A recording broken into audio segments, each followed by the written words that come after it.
With over 40 reputable controlled calf studies, many of them published in peer-reviewed journals, and with an estimated market share of 35 to 40% in the milk replacer industry, spray-dried plasma is one of the most proven adjuncts fed to calves. Published studies show, including peer-reviewed disease challenge studies, that adding plasma to milk replacer or to whole milk oftentimes reduces calf mortality and morbidity, particularly when the disease challenge is of an enteric nature. Plasma is also shown to perform on par with milk protein in regards to average daily gain and feed conversion. I'm Dave Wood, Director of Sales and Tech Support at Animix, and today's 3-minute session is on feeding spray-dried plasma to the milk-fed calf. Plasma is a straw-colored powder. It won't change the color or the consistency of a milk replacer. It's a guaranteed minimum of 78% protein, more typically low 80s, 82, and it's similar in amino acid profile to milk protein. There's research showing reduced scours and improved livability. There's 15 published calf studies, 26 non-published ones. It oftentimes lowers milk replacer costs when it's included. Anywhere from a third to 40% of the milk replacers made in America contain plasma. This is heavily skewed out west, where these large ranches commonly have commingled, stressed calves that are experiencing failure of passive transfer and considerable lateral transmission of disease.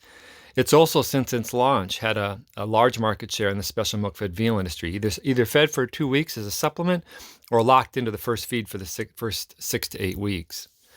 This graph shows the mortality in either an all milk or a plasma group in any of those aforementioned studies, where in either group there was a 5% mortality or more. The top one is an E. coli disease challenge study, a published trial where 100% of the calves died in the all milk versus just 22% in the plasma group.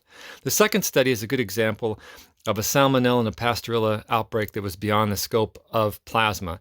But they did see less morbidity. In the second, from there's this bracketed in the 20s and high teens, where I call this a plasma sweet spot. And you can see there's like 25% in the all milk versus 6 in the plasma, 22 versus roughly 13, 20 versus 4, 17 versus 0, 16 versus 2, 13 versus 5. And then when you start getting into the low teens and single digits, statistics, it's just hard to get differences. There's a crypto challenge study, two E. coli, and a coronavirus, where P less than 0.05 saw a 30 reductions in scours, improved gut repair, reduced mortality, improved average daily gain, improved feed intake, and better hydration.